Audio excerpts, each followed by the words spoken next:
In the late 15th century, amidst the lush Tuscan hills of Vinci, a child was born who would go on to become an emblem of human ingenuity, Leonardo da Vinci, whose humble beginnings belied the grandeur of his future accomplishments. As he grew up in a world where art and knowledge were held in high esteem, to him, life was a relentless pursuit for comprehending the intricacies of nature and human form. His creations, be it the adoration of the Magi or the enigmatic Mona Lisa, transcended their time, engaging with future generations through layers of reality often overlooked by others. However, his narrative is not just about art. It also chronicles his scientific and innovative endeavors. His notebooks overflowed with sketches and ideas that blurred the lines between artistic expression and scientific curiosity. Leonardo da Vinci entered this world on April 15, 1452, in the quaint town of Vinci. His birth to Piero da Vinci, a Florentine legal notary, and Caterina, a local peasant woman, did not foretell the extraordinary journey his life would embark upon. As a child, in rural surroundings, his education was informal, yet still diverse, reflecting his early years. His innate talent for art caught the attention of his father at an early age. By 14, this potential led young Leonardo to Florence, the birthplace of the Renaissance. Here he apprenticed under the artist Andrea del Verrocchio alongside other notables like Botticelli and Perugino. Under Verrocchio's tutelage in his workshop, Leonardo honed his artistic skills, while also being exposed to both the technical and philosophical aspects of artistry. His early works, marked by meticulous attention to detail and a profound understanding of human anatomy, hinted at the revolutionary approach he would later develop. This period proved pivotal in shaping Leonardo's future path.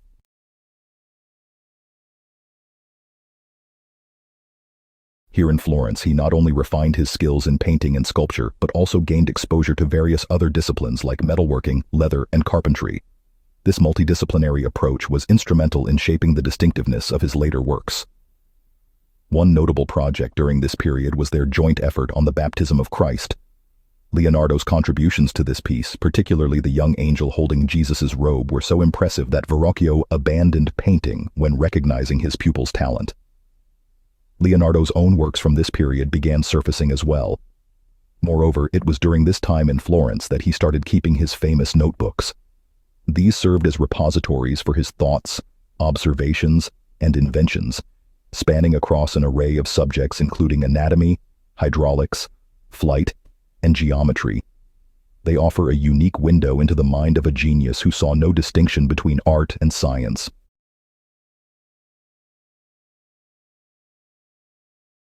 Upon arriving in Milan during the 1480s, Leonardo sought patronage under Ludovico Sforza, Duke of Milan. Positioning himself as both an artist and military engineer, he entered a phase that would yield some of his most iconic creations. Milan became a canvas for Leonardo's talents to flourish. He took on ambitious projects, both artistic and scientific alike, that tested the limits of his creativity.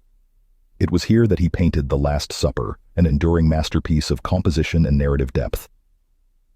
Depicting Christ's announcement of betrayal, the fresco at Convent of Santa Maria delle Grazie captures each apostle's emotional response through Leonardo's innovative use of perspective and his ability to depict their psychology. Leonardo's scientific pursuits also thrived in Milan. He undertook extensive anatomical studies, filling his notebooks with detailed drawings that illustrated his profound understanding of the human body. His explorations extended beyond anatomy into botany, optics, and hydrodynamics, just to name a few. While Milan provided fertile ground for Leonardo's growth, it was not without its challenges. The era's political turbulence, and Sforza's eventual downfall, led to uncertainty in Leonardo's life.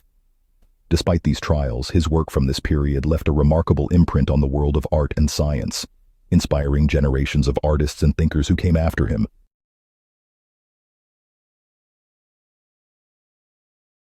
His approach was methodical and empirical, often involving meticulous observation, detailed documentation, and innovative experimentation. He was one of the first to dissect human corpses to understand anatomy, a practice that was highly controversial and even considered taboo during the 15th century. Despite the controversy, he was undeterred. His determination led to a series of detailed sketches of the human body that are still considered some of the most accurate of his time. His studies of the human spine, for instance, were groundbreaking. He provided a level of detail that was unparalleled in the 15th century, meticulously illustrating each vertebra and the intricate network of nerves and muscles surrounding it. His work on the human heart was equally revolutionary. He identified the heart's 4 chambers and the flow of blood through them, a discovery that significantly advanced the understanding of the cardiovascular system. His botanical studies led to his meticulous nature and his deep appreciation for the natural world. Making detailed observations of plant life, studying their structure, the way they grow, and their life cycle. The sketches of plants were not only aesthetically pleasing, but also scientifically accurate, demonstrating his deep understanding of botany. With a particular interest in dendrochronology, the study of tree rings to determine the age of a tree. The observations and sketches of tree rings were so detailed that they could be used to study climate change and other environmental factors affecting tree growth all these years later. In the field of geology, his insights were far ahead of his time. He studied rock formations and the layering of soils, observations that led him to theorize about the shifting of the Earth. This concept predated the modern theory of plate tectonics by several centuries. Also making observations about the erosion of rocks and the deposition of sediments, showing a deep understanding of geological processes. Sketches of rock formations and soil layers are considered some of the earliest geological mapping, while the studies in hydrodynamics were based on his keen observations of water flow, watching closely the movement of water in rivers and canals, making detailed sketches that showed his understanding of fluid dynamics. His work in this area included his famous early version of a hydraulic pump, an invention that took water from a lower level to a higher level. At the time, this was an incredible advancement. Within the notebooks, we find sketched vortices, eddies, and other fluid flow phenomena, providing insights into the behavior of fluids that were not fully understood until centuries later. The ornithopter was a design that showcased his deep understanding of bird flight. This was a machine designed to fly by flapping its wings, much like a bird, involved a system of pulleys and levers that would move the wings up and down in a flapping motion. Although it was never built during the lifetime, the design demonstrated an innovative approach to solving the problem of human flight. The helical airscrew was another innovative design aimed at achieving flight. The design, similar to a modern helicopter, featured a spiral blade that would compress air to create lift. The blade would be rotated by human power, and the resulting lift was expected to allow the machine to ascend. While the design was also never realized during his lifetime, it was a clear precursor to the modern helicopter. The parachute design was all thanks to his understanding of aerodynamics and a willingness to challenge conventional thinking. Unlike the parachutes of today, the design was a pyramid-shaped structure made of linen supported by a wooden frame. The belief was that this design would allow a man to safely descend from great heights. Sketches and notes indicate the principles of drag and how it could be used to slow a person's fall from a height. Often referred to as the tank, this design was a clear demonstration of warfare advancements and the ability to apply an inventive mind to the problems of the time. The armored vehicle was a covered structure, equipped with an array of guns and slits for firing. It was designed to be powered by cranks operated by men inside, providing both mobility and protection on the battlefield. Sfumato, a painting technique that involves the delicate blending of colors and tones to create soft edges and transitions, giving the painting a smoky or hazy effect, was developed. This technique allowed for a level of realism and depth in the paintings that was unprecedented at the time. It is one of the defining features of masterpieces like the Mona Lisa and the Last Supper. The robot, also known as the Mechanical Knight, was a humanoid automaton designed to perform human-like motions. The robot was designed to sit, stand, and move its arms through a system of pulleys and gears. Although it too was never built, the detailed sketches and notes left behind show an understanding of mechanics and the ability to apply this knowledge in ways that would have felt like magic to the average viewer of the time. Believe it or not, sketches were also made for a submarine, a vessel that could travel underwater. The sketches show a vessel with a conical shape, designed to minimize resistance as it moved through the water. Also taking to inventing a proto-crane design included a system of pulleys and counterweights to lift heavy loads, a concept that is still used in modern cranes. These are just a few examples of the many inventions. The work spanned a wide range of fields, and the innovative designs were often far ahead of the time.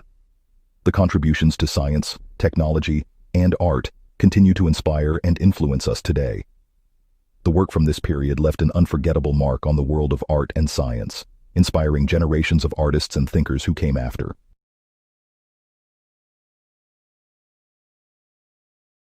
Following his prolific years in Milan, Leonardo traversed various Italian cities including Venice and Rome, where he continued his endeavors in both the arts and sciences.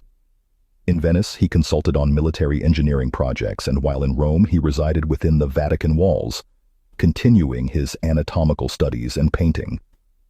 During this period, Leonardo began to consolidate his vast knowledge into treatises on painting, anatomy, mechanics, and nature, although many remained unpublished during his lifetime. His insatiable thirst for understanding never waned. His notebooks from these years are replete with sketches, experiments, and contemplations. It was also a time of introspection for Leonardo. He delved deeper into the interplay between art and nature, leading to more profound explorations of light, shadow, and composition in his works. In 1513, Leonardo officially moved to Rome under Giuliano de' Medici's patronage, brother of Pope Leo X. Here, he found himself amidst other renowned artists like Michelangelo and Raphael. However, his Roman sojourn was less productive than Milan, partly due to the rising prominence of younger artists and Leonardo's advancing age, which may have limited his capacity for large-scale projects. Fast forward to 1517, he accepted an invitation from King Francis I of France to serve him. He brought along 3 of his most celebrated paintings, the Mona Lisa, St. John the Baptist, and the Virgin and Child with St. Anne. His final years in France were spent at Clos-Lucé, near Château d'Amboise, where King Francis resided. Leonardo held the title of first painter, engineer, and architect to the king, a position that allowed him to pursue his studies and interests until his death in 1519. The death of Leonardo da Vinci marked not an end, but rather the beginning of a monumental legacy that would reverberate through history. His prolific body of work significantly impacted numerous fields and continues to resonate centuries later.